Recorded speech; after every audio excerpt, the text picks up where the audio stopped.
네, 안녕하세요. 레티나의 대표 김재혁입니다. 오늘 저는 AR 글래스와 하드웨어 메타버스, AR 글래스 하드웨어와 메타버스에 관련된 말씀을 좀 드리려고 하고요. 저희가 주로 이제 AR 글래스에 대한 얘기들을 하다가 최근에 메타버스 얘기들이 많이 나와서 안 그래도 관련된 기업들도 많이 만나 뵙고 저도 개인적으로 많이 얘기들도 했고 고민했던 부분들이라 한번 나눠보는 시간을 가질까 합니다. 네, 워낙에 최근에 많은 것들이 이슈가 돼서 정말 많은 얘기들을 이미 들으셨을 것이라고 봅니다. 여기 레디 플레이어 원 같은 미디어 컨텐츠에서도 메타버스가 뭔지 이미 제대로 보여준 부분들이 있다고 생각을 하고요. 최근에 제페토나 로블록스, 마인크래프트 이런 기업들이 어떻게 성장해 나가고 있고 이들이 어떤 실적을 만들고 있는지는 되게 많이 나오고 있다고 생각을 합니다. 그러면 이런 것들이 실제로 몇몇 기업가 분들은 앞으로 이제 메타버스의 시대가 오고 있고 과거의 10년과 다른 미래의 10년은 공상과학과 같을 거다라는 얘기도 하고 있으며 뭐 메타버스가 정말 이렇게 클 거다 이런 얘기들이 계속 되고 있는데, 그렇다면 여기서 얘기하는 메타버스가 구체적으로 뭘지, 그리고 그 메타버스의 약간 실체라면 실체 어떤 차이가 있는지 이런 얘기들을 좀 말씀드리고, 그런 걸로부터 저희 AR 글래스랑 이게 왜 연결이 되고 그런 시장들이 왜 같이 거론되는지 좀 말씀을 드리겠습니다. 일단 첫 번째로 기능적인 부분에서 좀 먼저 말씀을 드리겠습니다. 기능적으로는 한 4가지 정도가 메타버스에서 되게 주요한 요소라고 보고 있는데요. 첫 번째로는 엔터테인먼트 기능, 두 번째로는 소셜의 기능, 세 번째는 마켓의 기능, 네 번째는 어소링의 기능, 이렇게 4가지가 일단 기본적으로 갖춰진 것들이 메타버스라고 지금 부르는 여러 가지 플랫폼들 또는 컨텐츠들의 이렇게 집합이라고 보고 있습니다. 요 중에서 전부를 다 가지고 있는 뭐 현재 메타버스 플랫폼들도 있고, 아니면 몇 가지만 좀 더 집중해서 가는 컨텐츠들도 있지만, 지금 있는 어떻게 보면 메타버스 플랫폼이라고 부르는 것들은 이런 것들을 기본적으로 포함하는 게 있다라고 좀 말씀드릴 수가 있고요. 엔터테인먼트는 기본적으로 메타버스 자체가 게임에서 많이 출발을 했다고 봅니다. 아무래도 컴퓨터 그래픽을 기반으로 시작을 했고, 그런 것들이 이제 가상 세계에서 사람과 가상이 소통하게 만든 거기 때문에 게임에서 시작은 했지만, 좀 더 저변을 확대하면서 콘서트라든가 극장이라든가 이런 형태의 일들을 하게 됐고, 아마 많이들 아시겠지만 다이너마이트가 BTS가 처음 발표를 할 때 뮤직비디오를 포트나이트라는 게임에서 처음으로 공개를 했었고요. 그래서 보시면 위에가 그 실제 뮤직비디오고 아래에 있는 게 이제 포트나이트 안에 캐릭터들 가지고 이제 댄스를 췄던 그런 컨텐츠였고요. 그래서 이게 코로나 때문에 아무래도 라이브로 직접 할 수가 없으니까 게임 안에서 사람들 모아놓고 했고, 그러니까 이 포트나이트라는 게임을 즐기는 사람뿐만이 아니라 처음 하는 사람들도 여기에 동시에 접속을 해서 다 같이 관람했던 그런 사례가 있었습니다. 그리고 소셜한 부분이 굉장히 많이 강조가 되고 있다고 보고 있습니다. 이런 것들이 아마 지금 많은 소셜 관련된 기업들, 그 플랫폼 관련 기업들이 이 메타버스에 굉장히 신경을 많이 쓰는 이슈들이라고 보고 있고요. 뭐 가장 기본적으로 아바타를 활용한 세컨드 라이프, 요즘 뭐 사실 사회적으로는 부캐 이런 얘기들을 많이 하는데, 이런 것들을 또 이런 메타버스 안에서 풀어나간다거나 아니면 나를 그대로 투영한 무언가를 집어넣는다거나 사회생활을 이 안에서 즐긴다거나 하는 파티나 컨퍼런스 이런 것들까지 좀 망라를 하고 있습니다. 그래서 최근에 뭐 버클리의 졸업식 같은 경우도 마찬가지로 코로나 이슈 때문에 뭐 밑에서 저렇게 발표는 하시지만 어쨌든 저런 모양을 갖춰놓고 졸업식을 진행한 이런 것들이 뭐 재밌는 사례로서 많이들 소개되고, 이런 것들이 지금은 어떻게 보면 몰입감이 있거나 뭐 이런 컨텐츠는 아니지만 되게 사람들로 하여금 그래도 뭔가 모여 있다라는 느낌을 주거나 아니면 내가 그 현장에 있다라는 느낌을 주면서 하나 둘씩 이렇게 수준이 올라가고 있다고 보고 있습니다. 그 다음으로 마켓과 어서링 툴 이 2가지를 다 기능적인 측면에서는 좀 하나로 묶어서 얘기할 수 있을 것 같은데요. 마켓에서 사고 파는 것들이 사실 요즘 이제 기사나 이런 것들 많이 뜨는 거 보면 제품들을 많이 판매하는 것들을 보셨을 겁니다. 어떤 분이 그런 말씀을 하시더라고요. 자기가 자녀가 고급 브랜드들 전혀 몰랐는데 자기한테 와서 아빠 구찌가 뭔지 알아? 라고 물어봤다는 거예요. 그래서 구찌? 구찌 뭐 좋은 브랜드지, 럭셔리 브랜드야 라고 했더니 이 로블록스 게임 안에서 이제 구찌 아이템을 팔고 그런 콜라보 제품이 굉장히 비싸게 팔리는 것들을 보면서 이 제품은 뭐지? 라는 이제 호기심을 가지고 이제 접근했다고 하더라고요. 그래서 그런 것들이 이제 어떻게 보면은 이 마켓이나 어소링 안에서 사람들이 사고 팔고 거래가 일어나고, 그리고 그런 것들이 어떻게 보면 게임사 혼자서 하는 게 아니라 이 플랫폼 안에 들어와서 누가 사고 팔고 하는 이런 것들이 전격적으로 이루어지고 있고, 특히 또 대표적으로는 이 로블록스 같은 경우는 게임이라고 얘기하기는 좀 그렇고 게임 플랫폼이고요. 요 안에서 사람들이 각자의 룰과 각자의 NPC, 각자의 어떤 스토리들을 만들어서 게임을 만듭니다. 그러면 이제 그걸 또 사용자들이 어떤 게임에 참여를 해서 막 들어갈 수 있는 그런 형태의 게임 플랫폼인데 요게 한 1200명 정도가 지금 현재 개발자로서 작년에 활동을 열심히 하셨고 그들이 이제 평균적으로는 1100만 원 정도 1년 동안 그리고 상위 300명은 1년 동안 뭐 한 1억 1000만 원 정도를 평균적으로 벌었다고 얘기를 합니다. 이런 것들을 보면 유튜브의 크리에이터들이 나와가지고 이렇게 뭔가 방송을 하면서 돈을 버는 것과 같이 게임 안에서 게임을 만들어가지고 그걸 가지고 돈을 받고 팔고 하는 것들이 이제 실제로 일어나고 있고요. 사실 이런 비슷한 일들은 굉장히 예전부터 게임 쪽에서 많이 있었던 일들이었습니다. 대표적으로 예를 들어서 조금 말씀을 드리면, 네. 그쪽으로 넘어가기 전에 요거는 이제 또 블록체인 쪽에서 이제 좀 유명한 걸로 알고 있는데 그 뱅크시의 작품을 사서 NFT로 전환하면서 실제 작품 불로 태우고 이걸 디지털 제어로 바꾼 다음에 디지털 안에서만 사고 팔 수 있고 오직 원본은 디지털 안에만 존재한다라는 퍼포먼스를 했던 거고 실제로 이런 작품들에서 억 단위에서 이제 구매가 일어나는 것들이 실제로 이루어지고 있는 것들을 보고 있습니다. 그래서 이런 것들을 보면 진짜 이 어떻게 보면 현실 세계에서 가지고 있던 여러 가지 기능들이 디지털 세계로 정말 많이 이루어지고 있고 이런 무슨 이모티콘 형태 이런 고양이가 어떻게 7억에 팔리지 막 이런 얘기들이 오가는데 사실 어느 정도의 거품도 있는 것도 맞긴 하지만 이런 것들이 저변이 점점 확대가 되면 누군가 무언가를 만들었을 때 그거에 대한 제값을 받고 판다거나 아니면 럭셔리한 제품 또는 예술 작품으로서 사고 파는 것들이 충분히 가능해지는 그런 형태들의 일들을 현실뿐만이 아니라 디지털 세계에서도 이제 진행이 될 거다라고 여러 가지로 바라보고 있습니다. 네. 그래서 기능적 측면에서는 어쨌든 엔터테인먼트와 소셜 그리고 마켓, 어소링 이런 네 가지가 일단은 진행이 되어서 이런 것들이 이제 포함된 것들이 메타버스 플랫폼 안에서 여러 가지 이루어지고 있고 몇몇 플랫폼들은 엔터테인먼트에 몇몇 플랫폼들은 소셜에 집중을 하고 있지만 결론적으로는 이들이 모두 지향하는 바가 우리 일상에 있는 것들 중에서 특정 것들을 가져와서 더 많은 가치들을 주고 가상 안에서 더 재밌는 일들을 할 수 있게 만들고 있다고 봅니다. 그렇다면 기술적 측면에서 좀 이제 들여다보고자 합니다. 사실 뭐 기능적 측면이야 많은 분들이 다 알고 있는 부분들이라고 보는데 기술적 측면에서 이제 좀 얘기 드릴 부분들이 많을 것 같은데 엔터테인먼트와 소셜 이 두 가지 기능에서 저희가 생각했을 때 가장 큰 것 중 하나는 네트워크기는 합니다. 기존에 어떻게 보면은 네트워크에서 동시 접속자 뭐 100만 명 뭐 이런 것들이 일어나긴 했지만 그 일어나는 수준이 사실 뭐 맵의 좌표 정도만 따서 이제 최적화해가지고 만들어준다거나 실시간으로 막 인터랙션을 하는 것들이 적극적이지 않았었는데 어떻게 보면은 뭐 통신 기술도 굉장히 올라가고 그다음에 게임 기술들도 올라가고 네트워크 기술들도 올라가면서 이런 것들이 지금 현재는 막 배틀로얄이라고 하면서 50대 50의 싸움이라든가 100명의 이제 싸움이라든가 이런 것들을 실시간으로 그 사람이 어디를 바라보고 이제 총을 쐈는지 총에 맞았는지를 이렇게 모니터링하는데도 전혀 지장 없는 수준까지 이제 기술이 끌어올라왔거든요. 이런 기술들이 되니까 이제 내 삶을 거기다 투영해서 어떤 사람들과 인터랙션 하는데 전혀 뭐 멈춤이 없이 그리고 자연스럽게 물 흐르듯이 그리고 여럿이 모여서 마을도 만들 수 있고 시도 만들 수 있고 이런 것들이 이제 계속해서 가능해지고 있는 상황이라고 보고 있고요. 그래픽 측면에서는 뭐 요거는 로블록스인데 좀 개인적으로 좋아하진 않습니다. 나무가 이 정도 변한 거 수준의 사실 역변보다는 좀 더 많은 부분이 실제로는 변했죠. 근데 현재 그 메타버스를 지향하는 많은 어떻게 보면 컨텐츠들이 이런 아바타 형태 그리고 그렇게 좋은 고사양보다는 저변을 넓혀서 모바일 사용자든 저사양 컴퓨터 사용자든 다 들어올 수 있게 하는 쪽에 좀 방점을 찍고 있는데 뭐 제가 사실 기대하는 바들은 이런 형식으로 좀 더 이제 실사에 가까운 것들이 계속해서 이제 발전이 되고 그만큼 기기 수준들이 올라오면 이런 부분들이 이루어지는데 더 가속을 붙일 수 있다라고 생각을 하고 있습니다. 그래서 네트워크 그래픽 부분이 이제 테크놀로지 부분에서 이제 되게 큰 영향들을 끼치고 있다라고 판단을 하고 있고요.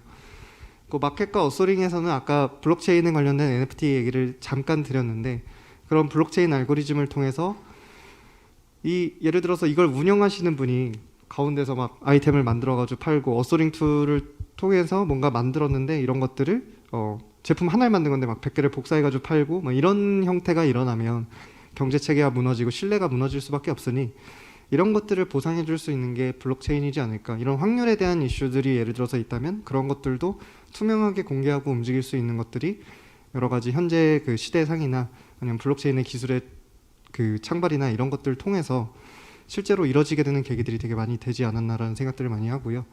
실제로 메타버스에 대한 얘기들이 많이 나오면서 블록체인이 같이 얘기가 나오고, 사실은 블록체인이 먼저 뜨면서 메타버스가 또다시 주목을 받는 이슈들이 이런 메타버스 플랫폼 안에서의 거래들, 그리고 어떤 창작자와 그리고 구매자 이 관계 속에서 이루어지는 신뢰들이 보장이 될 수 있다라는 얘기들이 많이 되면서 더 많은 폭발력을 가지고 있다고 얘기를 하고 있습니다. 그리고 요거는 이제 게임의 모딩에 관련된 얘기인데요. 어떻게 보면 사람들이 게임을 뭔가 있을 때 제작자뿐만이 아니라 이제 개인들이나 아니면 또는 어떤 참여자들, 사용자들이 또 이런 것들을 막 바꿔가지고 쓰는데, 여기 보시면 막 이렇게 돼 있는 그래픽을 이런 식으로 바꿔가지고 하는 것들을 또 판매를 합니다. 뭐 판매를 하기도 하고 그냥 즐기기 위해서 만들기도 하고요. 그래서 이런 것들이 수익 사업이 하나 되기도 하고, 옛날부터 있었던 얘기들을 조금만 말씀을 드리면, 저게 아르마3라는 게임이 있었는데, 저 게임에서 플레이어 언노운이라는 어떤 가명을 가진 사람이 그 게임 안에 있는 것들을 가지고 룰과 그 다음에 시스템을 만들어서 콘테스트를 만들었는데, 거기서 이제 저 플레이어 언노운 사람이 배틀그라운드의 배틀로얄 형식을 처음으로 만들었고, 이런 것들이 괜찮다 싶어가지고 이제 지금의 블루홀, 제가 갑자기 크래프톤에서 배틀그라운드를 직접 이분들을 이제 데리고 와서 우리 이걸 아예 진짜 게임으로 따로 만들자 해가지고 만들었던 것들이 지금 현재는 굉장히 성공적인 사례가 되었고요. 워크래프트 3라는 게임이 옛날에 있었는데, 이 워크래프트 3라는 게임 안에서도 룰들을 사람들이 마음대로 만들 수가 있었습니다. 그래서 룰을 막 만들어가지고 나만의 규칙과 나만의 이제 캐릭터들 가지고 조금 할 수 있게 하니까 사용자들이 막 만들었고, 그 중에서 되게 반응이 좋은 게임이 몇 가지가 있었고, 그게 뭐 대표적으로 그 당시엔 도타라는 무슨 게임이 있었는데, 그 게임을 보고 또 어떤 개발자들이 나는 이거랑 똑같은 게임을 그러면 따로 만들어야겠다 해서 만든 게 리그 오브 레전드라는 게임을 만들었고요. 지금 현재 로블록스 동시 접속자 수가 4,700만 명, 한 달에 월 1일 접속자 수가 MAU가 4,700만 명 정도 되는데, 리그 오브 레전드가 MAU가 대략 1억 정도 되거든요. 그러니까 정말 큰 게임으로 넘어가는 데 있어서도 이게 뭔가 처음부터 완전히 밑단에서 만들었다기보다 이런 저작하는 툴들을 적극적으로 활용하고, 이때는 이제 퍼블리시나 이런 것들이 정확하게 되진 않았지만 지금은 이제 이런 것들을 굳이 게임을 새로 만들지 않고 개인들이 그냥 제작해서 좀 쉽게 퍼블리시하고 그 안에서 또 사람들이 즐기고 하는 이런 형태의 이제 게임 플레이들, 그리고 컨텐츠의 향유들이 적극적으로 일어나는 것들이 계속 이뤄지고 있습니다. 그래서 이지 투 메이크라고 하는 것들이 어떤 디자이너가 있으면 디자이너가 이 게임 안에서 내가 티셔츠를 만든다, 또는 어떤 스킨을 만든다, 또는 어떤 입고 다닐 뭐 아이템이나 이런 걸 만든다 하는 것들이 이전까지는 되게 게임 개발사에 제약적이었다면, 메타버스 플랫폼에 오면서 이런 것들이 이제 개인한테 또는 큰 기업들한테, 브랜드한테 풀어주고, 이런 것들이 또 시너지를 내면서 마치 저희가 실제 사회 안에서 누군가 만들어서 팔고 하는 것처럼 그런 기술들이 계속 이루어지고 있는 것들이 되게 많은 주목을 받고, 여기서 경제 가치를 많이 창출하고 있다고 여러 가지로 보고 있습니다. 근데 지금 이런 것들 때문에 결국에는 페이스북이나 마이크로소프트가 각자의 플랫폼들을 열심히 밀고 있어요. 그래서 페이스북 같은 경우는 이런 호라이즌이라는 플랫폼을 지금 발표를 했고, 저걸 통해서 메타버스에 관련된 모든 것들을 좀 진행하겠다라는 얘기를 하고 있고요. 마이크로소프트도 메시라는 플랫폼을 발표하면서, 뭐 이건 조금 더 B2B 오리엔티드이긴 하지만 협업 플랫폼 또는 이렇게 같이 뭔가 할 수 있는 것들을 계속해서 얘기를 하고 있는데, 요것들을 이 기업들이 볼 때 지금 현재 메타버스를 보고 저는 판단을 하고 요걸 얘기하고 있다고 보진 않거든요. 지금 현재 메타버스에다가 이제 좀 더 몰입하는 것과 그리고 일상성을 더해야 그 아까 얘기했던 이런, 지금 달러로 치면은 지금 조 달러니까 저게 천조 단위의 이제 금액들, 그런 수천조 단위의 금액들이 이제 움직일 수 있는 시장이 나올 거다는, 아까 있던 그런 메타버스 플랫폼이 저희의 일상 안으로 들어오고 저희가 거기에 몰입할 수 있고 그런 환경들이 갖춰졌을 때 이제 폭발적으로 시너지를 낼 거다라고 생각을 하고 있는 거고, 그 안에서 이제 아까 보여드린 페이스북이나 마이크로소프트뿐만 아니라 다른 많은 업체들도 동시에 이런 데 도전을 하고 있다고 보고 있습니다. 실제로 이제 이거는 로블록스의 이제 데일리 액티브 유저를 브레이크다운 했을 때의 그래프인데요. 폰을 쓰시는 분들이 한 3분의 1 정도 되고, 뭐 한 4분의 1 정도는 PC를 쓰시고, 그다음에 태블릿을 쓰시고, 뭐 이런 식으로 어떻게 보면 폰에서는 좀 더 일상을 강조하고, 그리고 PC에서는 비즈니스를 강조하고 VR 디바이스에서는 예를 들어서 몰입을 강조한다라고 하면 이런 것들이 지금은 좀 개별적으로 나눠져 있고 그러다 보니까 저희 일상과 연결되는 것들이 되게 제한적이다라는 얘기들이 많이 있습니다. 근데 요 세 가지를 이제 좀 아우를 수 있는 디바이스가 AR 디바이스다라는 것들을 이제 시장이 기존에 수십 년 동안 만들어왔던 컨센서스라고 보고 있고요. 그래서 이 AR 디바이스에 많은 기업들이 투자를 하고 이 AR이 미래다라고 계속 얘기를 하고 있고 그게 메타버스와 맞물려서 더 큰 시너지를 낼 거다라는 얘기들이 같이 이루어지고 있습니다. 뭐 페이스북이 올해 말에 이제 프로젝트 아리아를 진행하는 거에 디바이스를 내겠다라고 일단 선언을 지금은 한 상태고 올해 말에 그래서 페이스북에서도 디바이스가 나올 예정으로 되어 있고요. 저번에 있었던 WWDC에서 사실 이 짤 때문에 AR 관련 있는 사람들은 굉장히 관심이 많았을 겁니다. 드디어 안경을 내나? 네, 뭐 안경을 발표하지는 않았었고요. 다만 팀 쿡이 이제 말씀하신 것들은 소프트웨어 플랫폼들 다 AR을 기반으로 이제 움직여야 되고 더 넥스트 빅띵은 AR이다라고 또 계속해서 말씀을 하시는 그런 것들을 보여주셨고요. 그리고 구글 같은 경우는 작년도 이맘때쯤에 이제 노스라는 스마트 글래스 AR 글래스 회사를 하나를 인수를 했고 그 다음에 저번 달에는 스냅이라는 회사가 한 6천억 정도의 이제 AR 광학 회사를 또 인수하는 이런 형태들을 보여주고 있습니다. 그래서 이런 것들을 보면 아까 말씀드린 그런 메타버스의 시대가 올 거다. 그리고 이 메타버스의 시대가 현재 모니터 안에 갇혀 있는 게 아니라 우리의 일상에 몰입감 있게 그리고 우리의 일상에 진짜 스며들 수 있게 들어가는 것이 굉장히 중요하고 그 안에 본인들의 플랫폼이 들어가면 미래에 이제 플랫폼을 잡을 수 있을 것이다. 다음 시장이 생길 것이다. 뭐 마켓플레이스를 또 만들 수 있을 것이다. 이런 꿈들을 꾸면서 지금 움직이고 있다고 판단하고 있습니다. 그래서 지금까지는 조금 메타버스와 AR이 어떻게 연결됐는지 그리고 기업들은 어떤 생각들을 하는지를 말씀을 드렸고요. 그러면 이 AR 글래스의 디테일에 대해서 조금 말씀을 드리겠습니다. AR, VR 디바이스를 하면은 주로 일단은 두 가지 정도로 주요하게 나누고 있고요. 그래서 모바일과 HMD 이렇게 두 가지로 일단 크게 나누고 모바일 같은 경우는 모바일 AR이 있고 카드보드 타입의 AR, VR이 있었습니다. 그래서 모바일 AR 같은 경우는 뭐 다들 아시는 포켓몬고 사실 이분들도 지금 굉장히 AR에 대한 많은 투자를 하시고 계시고 이제 또 올해 말에 출시될 게임들 막 이런 것들이 있는데 메타버스 시대를 만들기 위해서 이분들은 저기서 이제 찍은 데이터들을 또 다 모아가지고 그걸 가지고 이제 맵을 구축하려고 하더라고요. 그래서 그런 것들이 어떻게 보면 또 이런 메타버스에서 하나의 디지털 세상을 만들기 위해서 가고 있는 행보라고 보고 있고요. 그게 나이언틱도 굉장히 관심이 많게 계속해서 가고 있고 그다음에 요거는 이제 카드보드 형식으로 앞에 막으시는 건 많이 보셨을 텐데 이렇게 위로 올려가지고 AR을 하는 데도 있습니다. 그래서 이렇게 레노버에서 제다이 에디션이라고 해서 잠깐 출시했던 적이 있고요. 이런 식으로 스마트폰을 위에다 두고 앞에다 이렇게 가려서 보는 그런 형태의 이제 제품들도 보여준 적이 있었고요. HMD에서는 일단 옵티컬 오클루전이라고 해서 이제 앞에를 광학적으로 가리고 하는 그런 디바이스들이 있고요. 대표적으로는 VR 디바이스겠죠. 눈 앞을 진짜로 가려서 뭐 최근에 가장 잘 나가는 오큘러스 퀘스트 같은 제품이 있을 거고요. 이런 제품은 아무래도 진짜 시장을 바꿀 예정이다라는 얘기들이 워낙 많이 돌고 있고 이것도 요즘은 약간 이거 내가 안 사면 약간 이상한가? 라는 생각이 들 정도로 저희 세대에서는 되게 많이 회자되고 되게 즐겁게 즐기고 있는 디바이스들인 것 같고요. 이거는 이제 AR 오클루전이 돼 있는데 여기다가 비디오로 이제 AR을 넣어주는 겁니다. 그러니까 앞에가 이렇게 막혀 있는데 여기 디스플레이가 있으니까 카메라 두 개를 달아놓고 바깥을 카메라로 찍고 그 디스플레이로 찍은 그 카메라로 찍은 디스플레이를 안에다 집어 넣어줘서 사람은 카메라가 찍은 영상을 앞을 바라보는 건데요. 그런 컨셉의 업체를 이제 애플이 이제 한 2017년 정도에 인수를 했었고 이런 관련된 부분이 이제 또 나름의 장점을 가지고 있는 부분들이 있어서 이런 식으로 이제 진행하는 옵티컬 오클루전의 AR도 있고요. 비디오 시스루 AR이라고 합니다. 그리고 옵티컬 시스루 AR이 있는데 뭐 이게 이제 가장 기본적으로 생각하시는 그 스마트 글래스의 분류고요. 여기서 일단은 기본적으로 세컨드 스크린이라고 해서 거의 이제 모니터의 역할만 하는 그런 제품들이 있고 믹스드 리얼리티 제품들이라고 해서 주변의 공간을 인식하고 그 공간 안에 맥락에 맞게 어떤 컨텐츠들을 올리고 그 안에서 내가 상호작용하고 움직이는 것과 관련 없이 그 자리에 고정되어 있는 그런 형태의 이제 디바이스들이 있고요. 하이브리드로 이런 것들이 좀 오가는 게 가능한 그런 제품들이 계속해서 있습니다.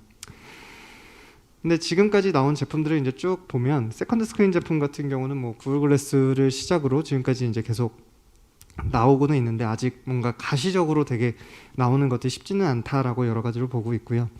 믹스 리얼리티 제품은 아무래도 마이크로소프트의 홀로렌즈가 가장 필두로 진행을 했고, 뭐 최근에 이제 홀로렌즈 2가 이제 발표가 돼서 이런 것들이 국내 2021년에 이제 공식 유통도 진행되고 아마 여기서 써보신 분들도 꽤 있을 겁니다. 그래서 이런 제품들이 그래도 이제 갈 수 있다라는 고민을 하고 있는데 B2C 시장에서는 아직 멀었다라는 생각들을 하고 있고요. 그래서 여기서 검게 칠한 데 중에서 뭐 오디지나 아니면 메타 같은 업체는 이런 글래스를 만들다가 결국에는 파산을 하거나 아니면 청산을 한 그런 기업들이고, 또 새로운 시도들을 계속하고 있지만 쉽지는 않다라는 부분들이 있고, 이게 왜 쉽지 않냐라고 했을 때 한 5가지 정도를 메이저로 꼽고 있습니다. 히어로익 디바이스가 없다, 올데이 배터리가 되지 않는다, 모바일 커넥티비티가 부족하다, 뭐 앱 에코시스템이 없다, 프라이스. 이 5가지가 좀 다 갖춰져야 된다라고 하는데, 사실 저희 입장에서 판단했을 때는 앱 에코시스템 외에 나머지 4가지 문제는 거의 이제 하드웨어 디바이스 쪽의 문제들이라고 보고 있고요. 그래서 이런 것들을 달성하기 위해서 그러면 AR 글래스들은 어떤 특성들을 가져야 되고 뭘 해야 될까에 대해서 이제 좀 뜯어보면, AR 글래스는 저희가 한 6가지 이렇게 구성 요소로 보고 있습니다. 그래서 디스플레이, 옵틱스, 센서, 프로세서, 배터리, 네트워크. 물론 저희가 옵틱 업체여서 옵틱을 여기다 넣은 것 같은 느낌을 받으실 수도 있지만, 사실 이 스마트 글래스 자체에서 가장 차이가 나고, 그러니까 스마트폰과 스마트 글래스를 비교해 봤을 때 가장 이슈가 되는 지점들이 이런 옵틱 부분이거든요. 아무래도 나머지 부품들은 되게 고도화되고 소형화되고 대량화되고 이런 것들이 있었는데, 옵틱은 표준화 자체도 아직 되어 있지 않은 상황이기 때문에 이런 것들이 굉장히 메이저하게 작용을 하고 있고요. 그래서 디스플레이랑 옵틱 부분을 조금 띄어서 먼저 말씀을 드리면, 크게 한 4가지 문제를 가지고 있습니다. 첫 번째로는 밖에서 쓰고 다니기에 괜찮냐 안 괜찮냐, 이 부분들이 분명히 문제가 되고 있고요. 두 번째로 FOV라고 써 있는 게 화면 크기가 어떻냐. VR 많이들 써보셨을 텐데 한 100도 정도 되는 VR들이 있다면, 여기서 스마트 글래스에서 지금 뭐 시야가 한 30도, 40도, 50도 이런 수준을 이제 벗어나기가 쉽지가 않은 상황이거든요. 그래서 이 화면 크기가 어떻냐, 그리고 색상이 어떠냐, 비디오 퀄리티가 어떠냐, 이미지 퀄리티가 어떠냐, 이런 얘기들도 있고요.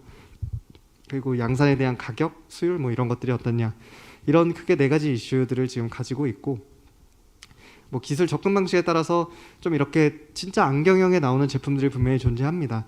근데 이 안경형 제품들은 여기 제가 20도라고 써놨는데, 실제 TV로 봤을 때 한 3m 기준으로 30인치 정도 되는 TV를 보신다라는 느낌을 받으실 수 있고요. 해상도를 써놨는데 200대 200이면 스마트워치보다 사실 적은 수준이거든요. 그러면 이런 해상도의 전용도 사이즈에 하면 쓰고 다니는데 디자인상의 불편함은 좀 적더라도 이게 기능적으로 이제 역할을 하기 어렵고, 아까 뭐 메타버스 얘기했던 거랑 이쪽이랑 사실 굉장히 괴리가 있을 수밖에 없는 그런 형태의 제품들이라고 보고 있습니다. 밑에 있는 것도 마찬가지고, 그래서 이런 제품들은 너무 사용 용도가 좀 제한되는 부분들이 있고, 그 다음에 뭐 가격의 이슈도 있지만 이게 컬러도 또 제대로 맞지 않아서 컨텐츠를 즐기는데 이슈가 있다, 이런 생각들을 하고 있고요. 뭐 전통적으로 했던 버드베스 방식이라는 게 있습니다. 그냥 거울 자체를 코팅을 해가지고 든 건데, 뭐 요 제품들이 이제 좀 중간 제품들이라고 보고 있고, 그래도 제품들이 상용 수준에서 가장 잘 나와 있는 제품들입니다. 다만 이게 이슈가 되는 게 화면 크기랑 얘는 두께랑 거의 정비례를 하고 있고요. 그래서 실제로 애니얼 같은 제품 또는 앱손 모베리오 같은 제품을 써보시면, 이게 코 쪽에 너무 하중이 많이 간다거나 이걸 일상에서 쓰기 어렵다거나 이런 것들을 바로 느끼실 수가 있습니다.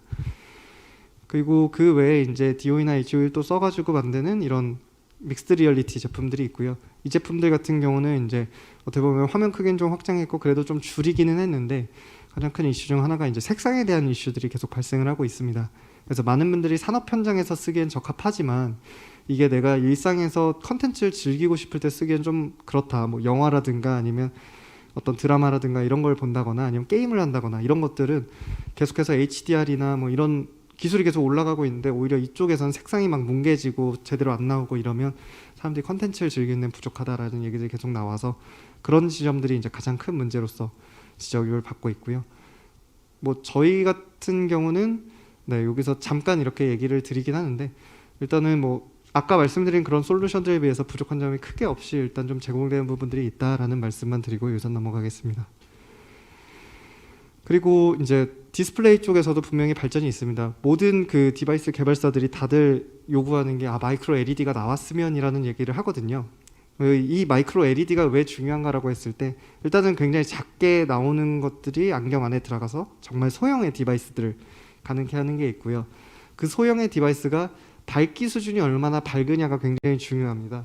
지금 여기 그래프를 보시면 여기 민 뭐 이렇게 해가지고 있는데 이게 밝기입니다. 이 그래프가. 그럼 밝기가 최소 이 정도는 돼야지 쓸 수가 있다라는 건데 지금 아까 나온 뭐 디프렉티브 웨이브 가이드 이런 형태의 이제 제품들은 밝기가 30만 니트 이상, 뭐 70만 니트 이상 뭐 이렇게 올라가도 이게 보기가 힘들다라는 얘기들이 계속 있는 거고요.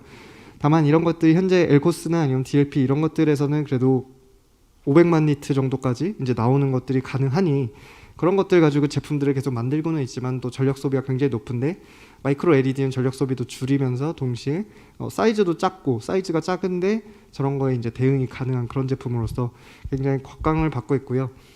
다만 그 마이크로 LED가 언제 상용화가 될지는 분명히 큰 이슈이기 때문에 이런 디스플레이 옵틱 부분에서 계속해서 이제 병목이 걸릴 수밖에 없다라는 부분들이 있습니다. 그 다음으로 이제 센서 부분입니다. 세컨드 스크린 제품들 같은 경우는 일반적인 디스플레이만 띄우기 때문에 크게 뭐 센서가 들어가는 것들은 스마트폰과 다르지 않고요. 다만 이제 믹스드 리얼리티 제품들 같은 경우는 이제 주변을 이제 보는 그 환경 카메라 그리고 뎁스를 확인하는 뎁스 카메라 이런 것들이 같이 들어가서 주변의 이제 공간을 인식하는 굉장히 중요한 역할들을 하고 뭐 이런 부분들을 이제 계속 이제 신경을 쓰는 게 뭐 애플 같은 데서는 라이더를 계속 탑재하고 있고 뭐 삼성 같은 데서는 이제 TOF 센서나 이런 것들 계속 개발하면서 가는 게 이런 AR 시대에는 이런 센서들이 또 굉장히 중요한 역할을 할 수밖에 없고 이런 것들이 최적화되어야 저희가 제품들이 이제 실사용이 가능한 그런 제품들이 나올 거라고 보고 있습니다. 그 다음으로 이제 프로세서 배터리에 대한 얘기인데요. 이게 세컨드 스크린 제품 같은 경우는 일반 스마트폰과 거의 전력 소비량이 비슷하다고 보시면 됩니다. 다만 스마트 글래스는 아무래도 스마트폰에 비해서 좀 더 작은 공간을 가지고 있기 때문에 사용 시간이 더 작다라는 이슈들이 계속 존재하고요. 그래서 지금 나와 있는 제품은 거의 2시간에서 3시간 이상을 잘 넘기는 제품이 없다고 보시면 됩니다. 근데 믹스드 리얼리티 제품들 같은 경우는 이제 전력 소비량이 이제 스마트폰의 뭐 한 3배에서 10배 정도까지 이제 되게 되고요. 이게 아무래도 하루 종일 계속 카메라를 켜놓고 그 카메라에서 받은 정보를 연산을 하고 그걸 계속 렌더링하고 이런 것들이 일어나고 해상도도 높기 때문에 아무래도 전력 소비가 많이 일어나고 있고 그래서 이런 부분에서는 배터리 효율이 올라가기 위해서 예를 들어서 전고체 배터리 같은 기술이 올라가서 이 안경 다리나 이런 프레임 전체를 배터리로 만든다거나 아니면 공정 기술들이 많이 떨어져서 이제 전력 효율이 훨씬 올라가서 같은 일을 하더라도 더 훨씬 적은 전력으로 해결을 한다거나 이런 것들이 이제 계속 일어나야 된다고 보고 있고요. 네트워크 부분에서는 그래서 이게 이제 AR, VR 쪽에서 5G 얘기들이 제일 많이 나왔던 이유가 기존의 통신 수준을 예를 들어서 규격만큼만 간다 그러면은 사실 지금도 충분한데 사실 규격만큼 가지는 못하고 있었고 5G가 예를 들어서 저지연에 초고속으로 이제 진행이 된다라고 하면 안경 같은 디바이스에 센서가 들어가 있지만 이걸 다 여기서 연산하지 않고 네트워크로 다 보내고 그리고 그 네트워크에서 렌더링을 다 하고 다시 돌아와서 여기서 모니터로서 보여주기만 하면 디바이스가 굉장히 슬림해지고 컴팩트해지면서 동시에 일상생활도 가능하고 이제 어떻게 보면 디바이스가 저희가 꿈꾸던 그런 디바이스가 충분히 가능해지는 기반이 될 거라고 보고 있고요. 그래서 그런 시점이 되었을 때는 이제 굳이 AR, VR을 구분하는 게 아니라 광학계에서만 좀만 받쳐주고 그 다음에 말씀드린 그런 기술들이 같이 받쳐준다면 평소에 이렇게 바라볼 때는 증강형으로 쓰고 있다가 내가 좀 더 몰입형 환경이 필요하다 그러면 약간 어두워지는 형태로 만들어서 AR과 VR이 하나로 합쳐지는 그런 형태의 미래를 갈 것이다 라고 보고 있습니다. 그래서 조금 뭐 디테일하게 CPND 관점에서 말씀을 드리면 저희는 한 3단계 정도로 그래서 디바이스가 발전할 거라고 보고 있고요. 그래서 컨텐츠랑 플랫폼은 뭐 그대로 올라가지만 지금 현재는 선으로 연결돼서 폰에서 공간인지 렌더 통신 전력을 다 담당을 하고 있습니다. 이런 제품들이 그나마 초기에 지금 할 수 있는 제품들로 막 나와 있는 상황이고요. AR 글래스에서는 오직 광학과 센싱 그리고 영상 변환 정도 수준에서만 그치고 있는 상황입니다. 하지만 이제 5G 같은 것들이 이제 좀 더 발달이 되고 그다음에 예를 들어서 조금만 기술 수준대에 올라가면 엣지 컴퓨팅으로 공간인지랑 렌더는 네트워크에 들어가서 이제 가지고 오고 그다음에 AR 디바이스는 통신과 전력, 광학 센싱 그리고 영상 변환 이렇게 한 5가지 요소 정도를 가져갈 거라고 보고 있고요. 이렇게 되면 아까 저희가 이제 얘기했던 메타버스가 일상 안에 들어올 때 AR 형태로도 VR 형태로도 이제 즐길 수 있는 때가 될 것이라고 보고 있습니다. 그리고 그 다음에는 이제 좀 더 기술 발전한다면 굳이 이제 엣지는 뭔가 더 하기보다는 엣지에서는 그냥 데이터 싱크만 제대로 해주고 그다음에 스탠드얼론 AR 디바이스에서 이런 역할들을 다 할 수 있도록 기술이 무르익을 거라고 보고 있고요. 이런 발전 단계를 거쳐서 가게 되면은 이제 어떻게 보면 이 각각의 하나씩 넘을 때 이제 시장에 굉장히 큰 변화들을 일으킬 거라고 저희는 판단하고 있습니다. 그래서 이제 마무리를 하고자 합니다. 어떻게 보면 메타버스에 관련된 얘기들은 저희가 느꼈을 때는 한 3년 전에도 10년 전에도 다 나왔던 얘기들이긴 합니다. 그때 헤드마운트 디스플레이가 나와서 가상현실 속에서 뭐 들어간다라는 얘기들이 처음 나왔던 적이 있었고, 오큘러스가 이제 나오면서 VR 시대가 온다, 페이스북이 인수하면서 VR 시대가 빨리 온다라는 얘기가 있었는데 생각보다 좀 오래 걸리기는 했습니다. 생각보다 오래 걸렸고 시장이 오는데도 시간이 많이 걸렸고요. 다만 VR 같은 경우는 지금 이제 드디어 디바이스가 소비자가 진짜 접근할 만한 디바이스가 나왔다라는 생각과 함께 뭐 제품들이 계속해서 나가고 있고 그런 것들의 이제 플랫폼이 막 커지고 있는 상황이고요. 메타버스는 지금 현재 어떻게 보면 소프트웨어 쪽에서는 일반 이런 일상에 녹아들지 않은 수준에서는 현재 이제 잘 이루어지고 있다고 보고 있습니다. 하지만 이게 어떻게 보면 게이머들이 아니라 일반인들 그리고 저희 뭐 일을 하는 사람들 이런 분들이 이제 적극적으로 참여해서 쓸 수 있는 플랫폼이 되고자 한다면 한두 단계 이제 진화가 필요할 거라고 보고요. 그 안에 AR, VR이 들어가 있다 보니 그런 것들이 많은 기업들이 투자를 하고 또 신경을 쓰고 그다음에 여기에 계속해서 집중을 하는 그런 일들이 일어나고 있다고 봅니다. 네, 이상으로 준비한 발표는 마치고요. 그 다음으로 이제 질의응답을 진행하도록 하겠습니다. 감사합니다. 네, 김재혁 대표님 발표 잘 들었습니다. AR 글래스에 대한 기술의 현황과 진화의 방향을 알기 쉽게 강연해 주셔서 감사드립니다. 다시 한번 열정적으로 강연해 주신 김재혁 대표님에게 감사의 박수 좀 부탁드리겠습니다. 그러면 이어서 온라인 채팅창에서 올라온 질문과 오프라인 현장에서의 질문을 받아 답변을 듣는 시간을 갖도록 하겠습니다. 그 현장 질의응답은 거수해 주시면 진행 요원들이 마이크를 가져다 드리도록 하겠습니다. 저희가 드리는 보호장갑을 착용하시고 소속 기관과 성명을 좀 말씀해 주시고 질의하여 주시면 됩니다. 혹시 먼저 현장 지금 질의하시고 싶으신 분 거수해 주시면은 진행을 하고요. 아니면 먼저 온라인 채팅에 관련된 질의응답은 먼저 진행하도록 하겠습니다. 네, 첫 번째로 들어온 질문을 보면 AR 글래스가 일상화되는 시기와 기술적으로 해결해야 될 가장 중요한 문제는 무엇인가요? 라는 질문이 들어왔습니다.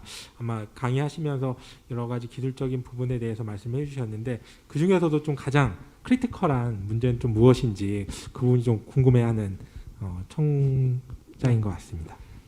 일단은 답변을 드리자면 시기는 사실 어떻게 특정해서 말씀드리긴 어렵지만 일단 가장 중요한 지점들은 많은 보고서들이 얘기하는 게 결국엔 지금 현재 시장을 지배하고 있는 글로벌 기업들이 언제 들어오냐에 대한 얘기들입니다.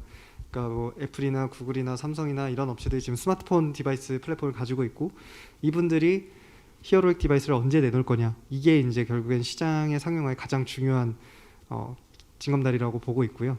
그리고 두 번째로 그들이 그러면 시장을 만들 때 기술적 제약이 뭐냐라고 했을 때 되게 여러 가지들을 많이 말씀을 하십니다. 직접 만나봬도 많은 말씀들을 주시긴 하는데 일단 가장 중요한 건 소비자한테 팔만해야 되고 소비자한테 팔만하려면 저도 봤을 때 이상하면 안 된다라는 얘기들 가장 많이 하십니다. 이쪽 시장에서는 얼굴을 홀리 그레일이라고 하더라고요. 이게 뭐 성배 같은 거라 여기 건드리면 안 된다 이런 게 있는데 이거를 글래스를 썼는데 약간 어글리하거나 좀 아쉽거나 이런 것들이 생기면 실제로 디바이스가 소비자한테 외면을 받을 수밖에 없다는 얘기들을 하고 있고요. 그런 것들이 또 큰 기업들은 이런 것들도 해칭하기 위해서 수조 단위의 그러면 마케팅 비용을 써야 되는데 그런 것들과 맞물려서 아무래도 디자인 부분이 일단은 가장 클 거다라고 보고 있습니다. 네, 질문 답변 감사드리고요. 이어서 현재 채팅창에 또 올라온 질문 중에 하나가 저도 궁금한 사항인데 이분도 동일하게 또 궁금하셨던 것 같습니다.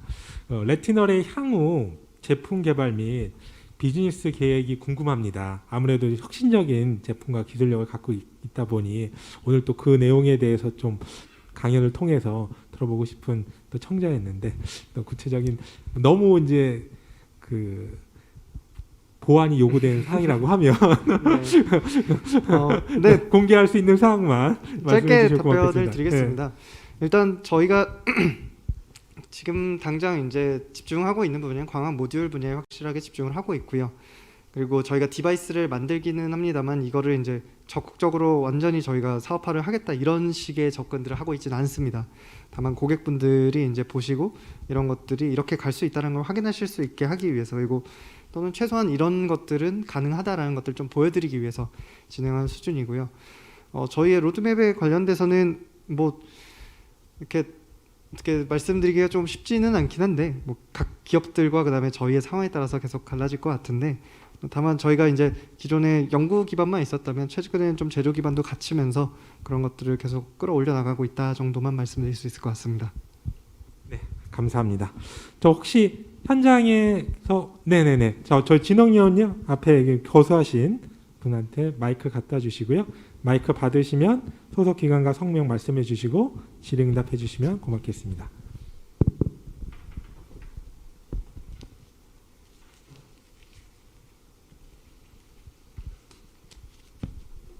예, 안녕하세요. 816Q 대표이사 김정성입니다. 제가 궁금한 것은 우리가 이제 블록체인하고 AR, 이제 VR 이런 이제 메타버스하고 연결점을 좀 전에 얘기를 하셨는데 과연 그게 이제 어떻게 뭐라고 해야 돼? 그 연결점을 찾을 수 있을까? 그런 거에 대해서 어떻게 생각하시는지 한번. 이게 저도 그 지점을 누가 스타트를 끊을까 아니면 이게 누구부터 출발을 할까까지는 되게 어려운 어려운 추측이라고 생각합니다. 아마 어디가 한두 군데가 먼저 시작할 수도 있고 그런 걸 경쟁적으로 이제 플랫폼끼리 좀 싸울 거라고 개인적으로 생각은 하고 있거든요.